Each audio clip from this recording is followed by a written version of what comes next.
these sounds come from? Do they come from outside, or are they part of you from inside you? Outside. They're from outside. Who are the people who you hear speaking to you through the transmitter? A schizophrenic who's complained of hearing voices is being interviewed by psychiatrists. I don't know who they are, but I know them now. So you could be sitting somewhere completely on your own with nobody else around you, and you could hear these people talking to you. Is that what you mean? Yeah. But you say you've got these voices coming through your transmitter. Where do they actually come from? The two psychiatrists are real doctors. The patient is a Granada reporter, Adam Holloway. He's being taught how to behave like a schizophrenic for a new role in the series Disguises. Carrying a hidden camera, he's about to embark on a remarkable journey, a journey which will examine the care we provide for some of the more vulnerable members of our society. Is it transmitting things to you now?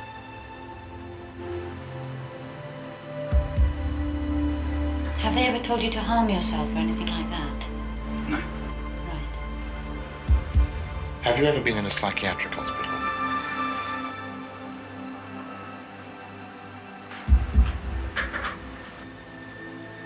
Can we stop there, actually?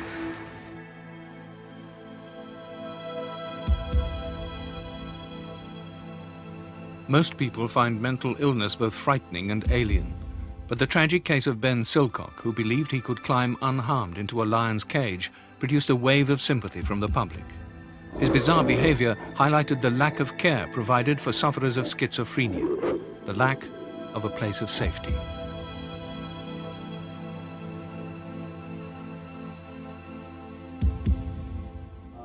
As well as learning to behave like a schizophrenic, I'm also having to disguise myself because of the homeless programs I made last year. My hair's pretty brown. How much is this going to change the appearance of it? Ever such a lot because of the amount that I'm putting in. Right, yeah, I'm going to change the style because normally I have it sort of back. While making the homeless programs, I left a massive question unanswered. Why are there so many mentally ill people roaming the streets of our cities? Mental hospitals are closing, but what's been put in their place? To find out, I'm going to pose as a schizophrenic on a journey starting from the Midlands, ending in central London, where more than 1 in 100 people suffer from schizophrenia, the illness that can destroy a victim's personality. The voices may criticise the person concerned or comment on their actions, but more importantly, they may actually give directions as to what the person should do. In some instances, these are fairly trivial things. People may be instructed to stand up and sit down or to take their clothes off and feel obliged to obey. In other instances, the consequences may be more serious. The voices may tell people to harm themselves or even on occasion to harm other people. But for example, sorry, if you can just move, Margaret. If I was trying to show that I was hearing a voice, rather than looking at you, I would sort of look away and be preoccupied, and then look back almost as if I'd been somewhere else for a few seconds. Schizophrenia results in such a serious disintegration of personality that people tend to lose their jobs and lose their homes and drift down the social scale and gravitate towards major cities. My journey to London starts out in the country near Worcester. Many young people already with mental health problems fall out with their families, head for the nearest big city, and deteriorate further by sleeping rough. I'm on my way to Birmingham. I don't know whether I'll get treatment in my role as a schizophrenic there. Early on, I see a sign for Powick Hospital, a grim Victorian asylum just outside Worcester. Ironically, the closure of Powick and others like it helped swell the army of disturbed people on the streets. The old Victorian lunatic asylum at Powick near Worcester. There were once 1,000 patients here, some staying for nearly 40 years. It closed 5 years ago, part of the trend towards localised care. But how many mentally ill people are failing to get proper care in the community? How many are roaming the streets or living in temporary accommodation that barely begins to meet their needs? Powick Hospital, empty and overgrown, was once the scene of a documentary by Granada Television 25 years ago. Filming took place in this very ward where mentally ill people were stored without modern medication for decades of their lives.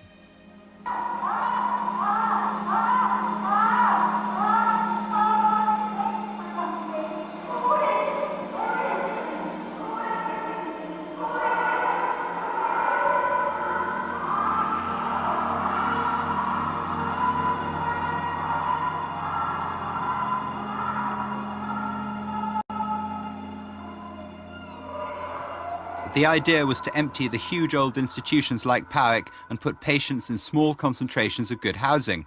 The plan was called Care in the Community, but not all the money for this has been provided, and when the Act becomes statutory in April, still more of the seriously ill could become homeless. I've now arrived in Birmingham.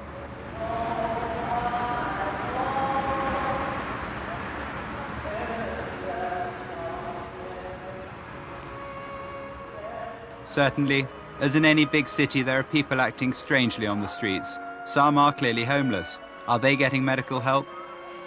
Like this girl. Or this man.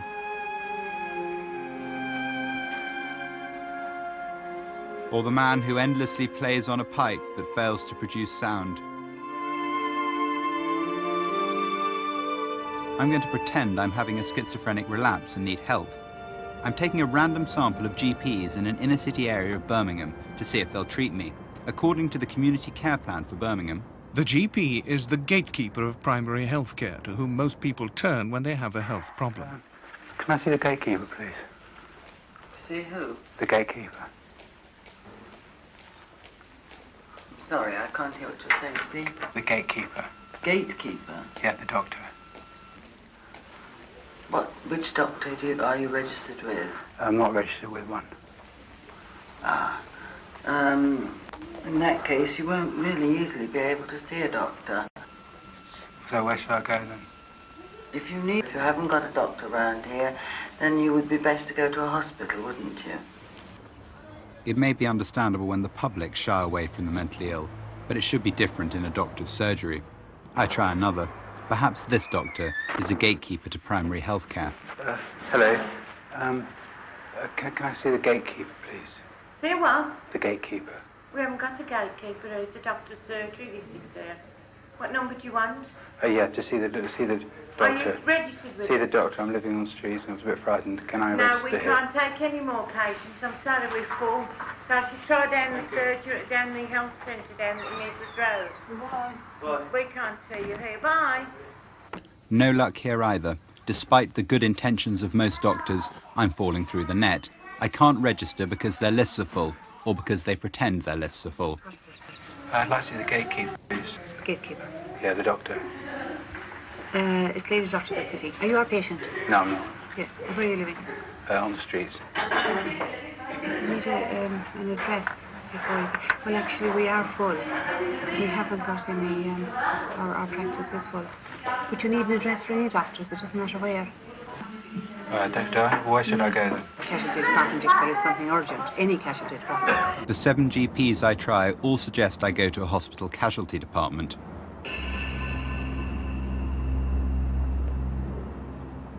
So, still acting the part of a schizophrenic, I arrive at the accident and emergency department of a main Birmingham hospital. I'm going to pretend I'm hearing frightening voices, voices that direct me to go to a hazard-free zone, a place of safety. The act that I'm adopting has been rehearsed with the help of 2 psychiatrists who believe it's authentic. It's doubtful, however, as a schizophrenic, whether I'd be able to voluntarily submit myself, first to a GP, then to a hospital. Someone would probably have to help me. Can I help you? The gatekeeper's assistant, please. What's the problem? I'm hearing voices. I'm a bit frightened. Do you want to register and see the doctor? Yes.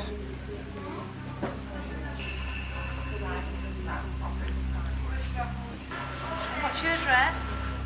No fixed abode. How old are you? 27. The casualty department of this hospital behave admirably, for within an hour I'm seeing a sympathetic psychiatrist from a teaching hospital who's on duty tonight.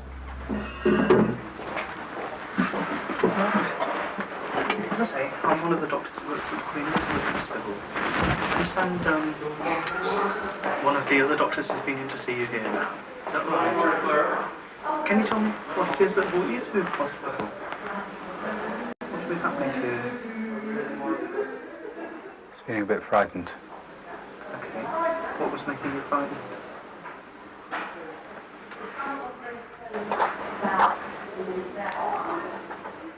I was hearing voices.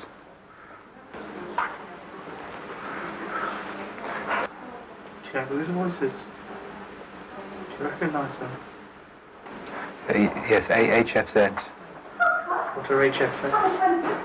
HFZ. What are HFZ? I don't understand.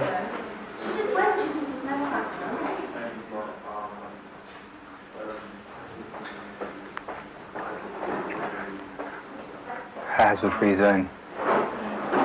Sorry, a what? Hazard-free zone. Have you had any thoughts about harming yourself or killing yourself or nothing like that? I don't know, how can you help me? In a number of ways. Okay. What I would suggest to you is that you come into hospital at the Queen. It's called the Queen Elizabeth Psychiatric Hospital. Okay. It's in the middle of town in Edgbaston. And the first thing is that they can have some proper food there, right? You can have a proper bed to stay in. Have your clothes cleaned up if you want to do that. Okay.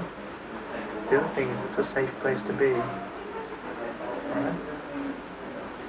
What I would suggest is that we perhaps try you with some tablets which will help control your voices a little bit and will make you feel a bit better.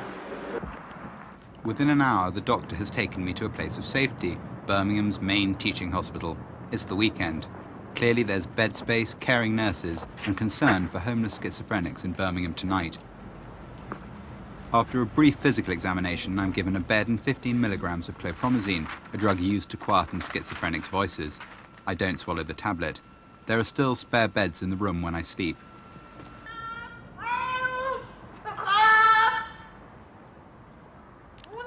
Next morning, a real schizophrenic shouts at her voices in the garden of the hospital. This is Birmingham's newest psychiatric hospital, opened 2 years ago. It's efficient and provides a haven of calm for patients suffering from mental illness. But for the 36 hours I'm here, apart from the physical examination, no doctor comes near me, and I'm given 2 more tablets of chlorpromazine, which I take, but don't swallow.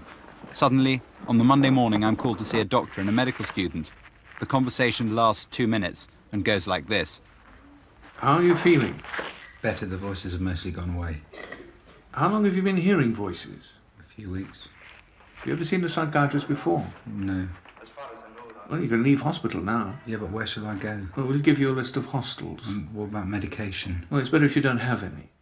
Well, what happens if I get ill again, then? We'll try registering with a GP. Yeah, but I tried that last week. None would take me.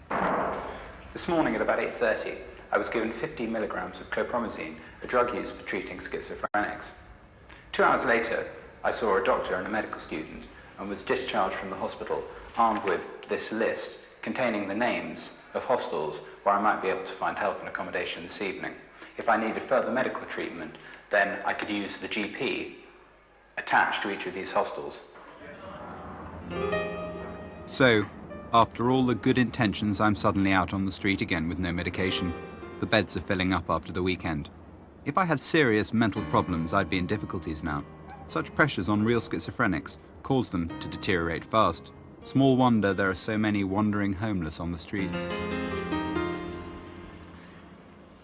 I go back to the city centre and wait. My aftercare programme given to me by the hospital seems to consist only of a list of hostels for the homeless. At night, I start with the first hostel on the list provided by the hospital, Trinity Centre. Many of the people they accommodate here have been released from long-stay hospitals and have nowhere else to go.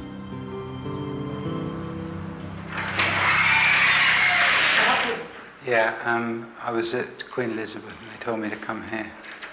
What's your name? Ian. Do you intend to stay then, now, for a while? With us, you know, for a few nights? Yeah, if that's all right. Yeah, no problem at all, my friend. Because they just gave me a list of places where you 3 could hostels, go, yeah.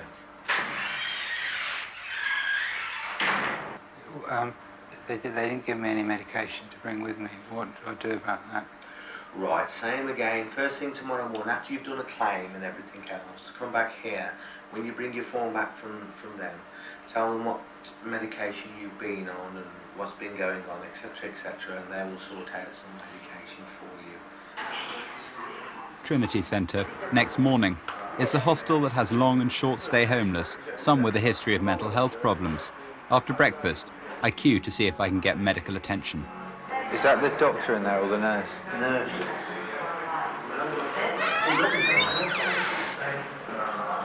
Hello. Hello. I came in last night from Queen Elizabeth. Okay. Did you hand in some medication? No, You didn't? didn't give me any. All right, so what, did you want to see a doctor? Yeah, I suppose so. What medication do you usually take? Chlorpromazine. Right. Okay then. I'll let them know, and I'll tell them to come and tell you when the doctor will be here. Did Queen Elizabeth Hospital not give you any medication when you came out? Okay then. Okay, Ian, well I'll let them know and they'll come and tell you when the doctor will be here. Okay? Right. Thank you. Before I can see the doctor and resume my medication, I've been told I must sort out my benefit claim to pay for the hostel. Right, Ian. You need to go to the DSS there. UBO office, sorry. Get a B1, right? Fill in the B1 and take that and this letter to Moseley Road. If you want any help with the B1, then bring the B1 back here and we'll help you sort that out and then you can take it over to Moseley Road. Alright? I'll give you that.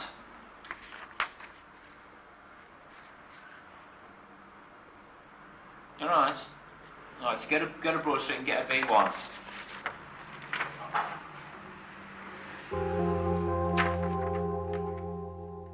Sorting out benefit claims if you're homeless is a formidable task at the best of times. For a person also suffering from schizophrenia, it can be impossible. Have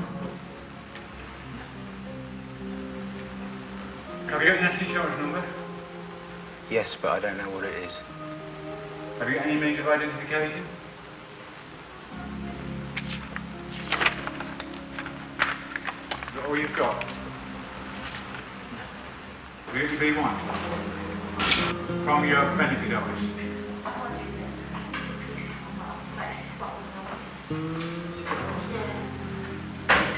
What did you say your name was?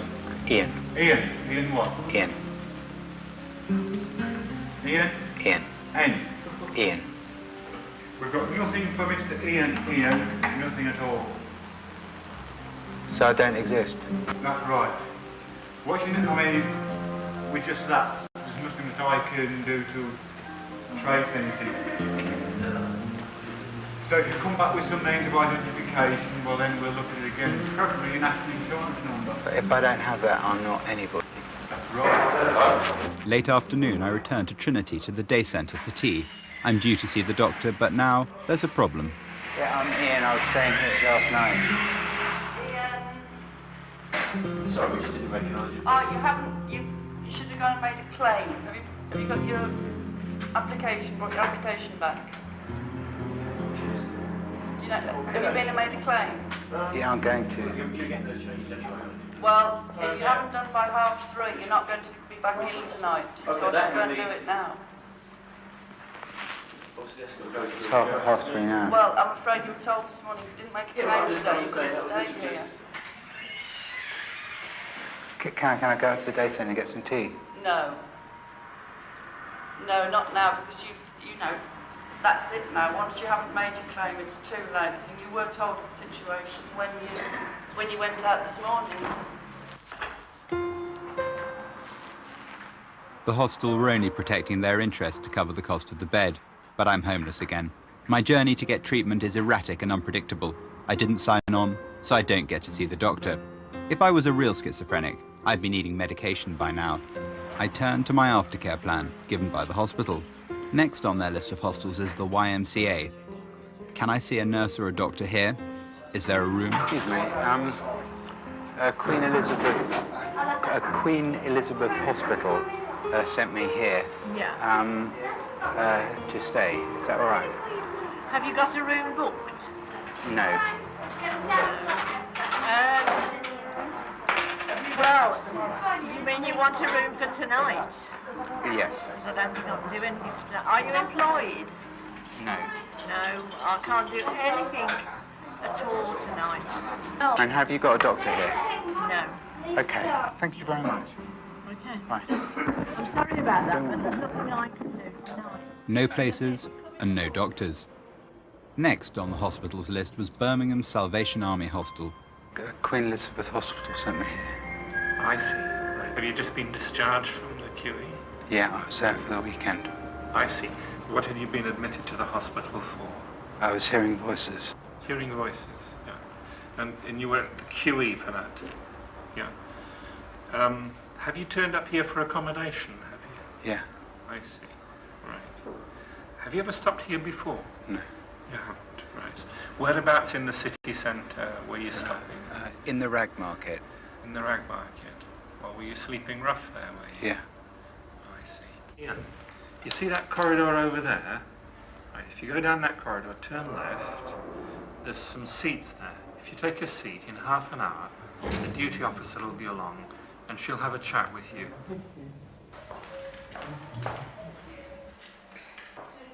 Now, what do you think, Dad? Dr. Sigmund Freud wouldn't have a chance in here. You needn't pay for tonight. We'll give you a free night tonight, okay? Then we'll sort it out tomorrow. Okay, thank you. But you would still need to see the social worker. Now, if you're given further accommodation after tonight, after you've seen the social worker, what we will do then is we normally have a community psychiatric nurse that comes in, either Wednesdays or Thursdays.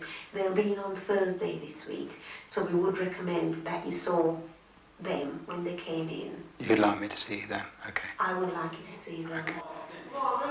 It's now next morning. At last in my journey, I'm finding order and care for the mentally ill. I've got an appointment with the Salvation Army's social worker. Hello. I was sent to see you this morning. What's your name, sir? Ian.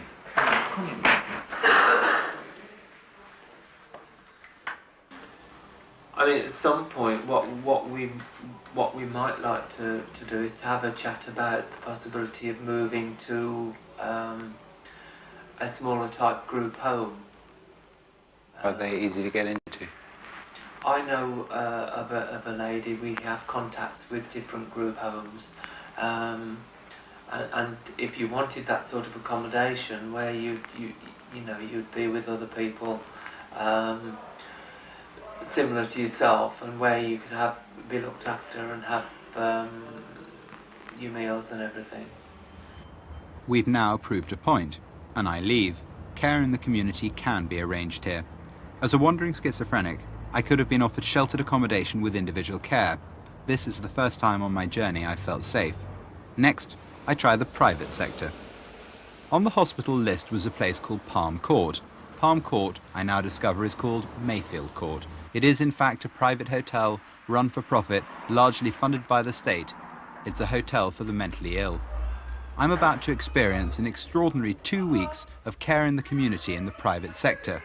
Mayfield Court is too bad to be recognised by Birmingham Social Services, yet they condone what happens here because they've nowhere else to put people. As they told us, it may be awful, but it's better than a cardboard box. Next week, in part 2 of his journey to London as a schizophrenic, Adam Holloway experiences the rock bottom of care in the community, 2 weeks in Mayfield Court, and as a last resort, faces arrest as he tries to get help from the police. What is your favourite colour, sir? Red. Good, good, good. What's yours? Oh,